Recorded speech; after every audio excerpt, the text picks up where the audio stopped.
Hey, what's up, guys? Recently I sent ROSSCO SOLETRAIN a few questions to answer, and just kind of to give people that watch my videos a little insight on ROSSCO and what type of guy he is, things that influence him. The guy has been very influential to me. I love his music tracks, and the guy is always giving me great tips on how I can improve my videos. So anyway, over to Ross. Let's check it out. My name is ROSSCO SOLETRAIN, otherwise known as Rico Garcia or Roscoe Bananas, depending on what I've told you in the past. I tend to change it up. I go by Rico when I am at Starbucks. I have a list of questions here that Jay wanted to ask me. He wrote them in text message form for me. So we're going to start off with question number 1, which is, what state and city were you born? And I was born in the state of California, in the city of Petaluma, which is about 28 to 47 minutes depending on how you drive from San Francisco, and about the same distance to Oakland, and about an hour or so from Sacramento, and south of where I currently reside, the beautiful city, or horrifically terrible shithole of a place called Santa Rosa, California. I personally think that Santa Rosa is amazing, but a lot of people from my hometown in Petaluma, California would say that Santa Rosa is a shithole. And just so you don't move up here, let's just say that Santa Rosa is a shithole and Petaluma is great. Don't move here. I'm telling you, you don't want to. It's bad. What is the most embarrassing moment that you can recall? There was a time when I was 19 years old and I was in a rap group. We got asked to do a competition for the record company called Rough Riders. And the Rough Riders were the people that signed DMX and Alicia Keys' husband, whatever that guy's name is. We got asked to join a competition and we made it to the finals. Me, George, and Woody. Basil, George, Woody, Woody's produce. We were in a rap group and we made it to the finals of the Rough Rider competition. And they said that we had to make sure it was radio edited, friendly for radio, and ready to go. My verse on the song when I was a rapper was foul. So I had to change my lyrics last minute. And we go to the finals in front of a packed house in Oakland, full of people, all excited to see us. It comes to my turn to rap, and guess who blanks out halfway through their verse? Thankfully, Basil came in and saved me and remembered my backing lines, and then I was able to carry on. But there was that moment where I forgot my lyrics, and you could hear the crowd all at the same time go, oh.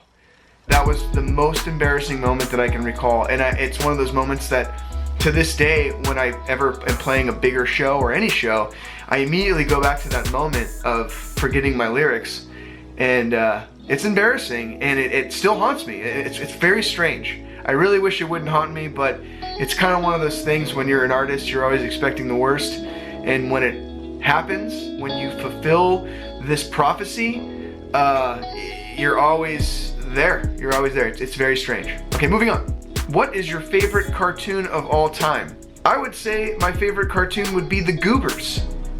And if you don't know what the Gooberz is, it's because you probably aren't familiar with me.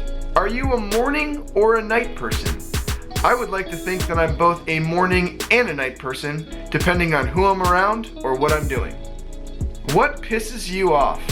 Laziness pisses me off. Another thing that really pisses me off, and this is like, I don't talk about this on my channel ever, and I'm gonna get real. I'm gonna put down my phone and talk with my hands more. Separatist politics.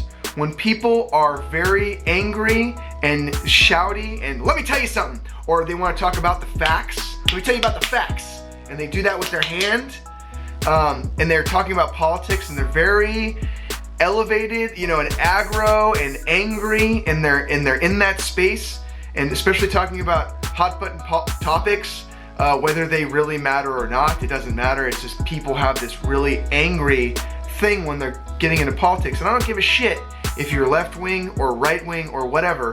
But when people start getting really shouty and angry political, all you're trying to do is provoke the other person. And you're not really trying to get anything across. You're just trying to do this whole macho, provoking thing. And I know men and I know women that do this. And I've lived with one my entire childhood, and I've worked with one for the last 12 years. And they're both on the opposite ends of the spectrum, so they think, but separatist politics really bother me, because I feel that in America and in the world we need to be united, and we need to be on a common front, and we need to have common goals, even when we are supposedly on opposite sides, or we all have different ideals. They're just ideals. So partisan, separatist politics. It's my big pet peeve. Okay, if aliens abducted you and you could only take one album, your favorite music artist, who would that be? Well, right off my brain, because you mentioned aliens, Outkast, AT-Aliens, or Aquemini would probably be the albums that I would take into outer space, just because you're in space and you kind of want to have some space mood music, and AT-Aliens, and those records were so good. AT-Aliens and Aquemini, the best Outkast album ever. Albums. There's more here. There's more. Can you believe it? Name 3 people that have influenced you creatively. Okay, well, let's just talk about this and break it down a little bit, because there's been tons of people that have been huge influences on me. I'm a huge fanboy of all kinds of shit. In no particular order, for my YouTube videos and for doing YouTube stuff, is Adam the Woo. I can't say enough good things about him. I loved his videos. That's what got me into YouTube and binge watching YouTube, was Adam the Woo videos. And I still watch his videos every day, but he's my favorite YouTuber. I love what he stands for. And it's one of these people that, he really is drinking the Kool-Aid that he's pouring, so to speak, because he's just awesome. He's an awesome guy. I really support Adam, and I thank you for your friendship. And if you're watching this, keep up the good work, and I'm stoked for your new adventures, because you're the man, dude. It's gonna be great. Another person that influenced me creatively, the artist Wayne White. And Wayne White was a set designer for Mrs. Krabappel's Caboose, and he also designed the set of Pee-wee's Playhouse, which influenced my entire world, including this room that you kind of see here. He went on to doing music videos for Smashing Pumpkins and The Offspring and all kinds of stuff. Now he's doing art. He did these word paintings for a while. He's doing giant sculptures of cool shit all the time. Wayne White, because of the way he's been able to reinvent himself over the years, and the stuff that he did when he was younger, and the stuff that he's doing now. And thirdly, I would say that collectively, my friends, they've all been a huge influence on me. Everybody, even the people I don't work with anymore. There was one guy in the past, just to name off a name, there was a guy that I really hated growing up that I was in a band with. Me and Basil were in a ska band with when we were kids. His name is Dan Quinn.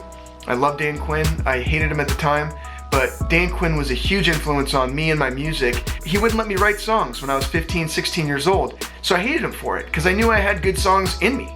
And I wanted it to be a more creative, process, and I wanted everybody to have a stake in what we were doing. Because of Dan Quinn and his really tight grip on everything, which worked, but his tight grip on everything and what he wanted to do with this band, it influenced me to want to work with others and bring more people into the fold and bring people together and do things as a whole and as a community, because I always felt like the more eyes and ears that you have on your art or a project, the better it's going to be. Sometimes there's too many cooks in the kitchen, but for the most part, I feel like if everybody's staying in a lane and working together, it can be an awesome thing. So in a lot of respects, my early years doing band stuff with Dan Quinn. Okay, a couple more here. Have you ever heard the wolf cry to the blue corn moon?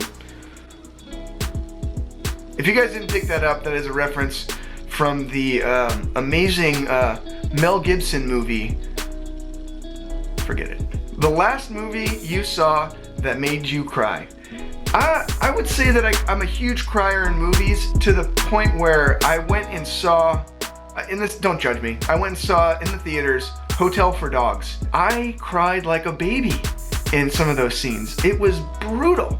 Most movies that have a sad part, I normally, I'm usually, but a movie that always makes me cry, no matter how many times I've seen it, is the movie Up. Always gets me. Okay, man.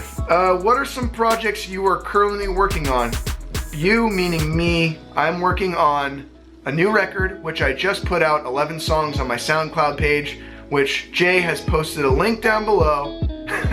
And so I definitely got some new stuff coming on my SoundCloud page. I'm working on a new record, even though I put out a record just the other day. And my new record will be out in a couple months. I'm trying to do an album every 2 months, whether it be, the last one was 11 songs, the one before that was 6. I'm gonna try and put anywhere from 6 to 11 songs out every 2 months for people to use on YouTube videos, and I've been having a lot of fun with that.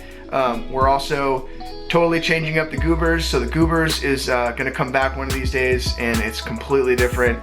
So I've been working a lot with the Gooberz stuff. I'm working with a series of videos that actually might not come out, and I'm not going to talk about this on my channel, but I shot 3 videos at a brewery and they're dope. But unfortunately, this brewery is too big. I don't think it's coming out, but I'm working on those videos and working on clearing up these issues. And I got all kinds of stuff going on. I'm doing 2 YouTube videos a week. That's going to be it. So thanks for listening to me ramble on for probably 10 minutes because right now my clock says 14:25, and Jay, I'm really hoping you cut this down because there is some shit in here, like some bubbles and some bobbles that you probably should edit out. And I thank you for listening to me because I have a tendency of listening to myself talk a lot. I hope you check out my channel and check out my music, and you continue to subscribe to Jay's page, and check out the Gooberz and check out the SoundCloud page, and thank you for supporting me and my friends because we really appreciate it. Or, yeah. Alright guys. If you guys want to check Roscoe out, I'm going to put the links to his Instagram, his YouTube, his SoundCloud, everything creative that this guy works on. It'll all be down below. Do yourself a favor, go check this guy out, because if you don't, you're missing out, for sure. Until next time, guys, never grow up. I'll see you.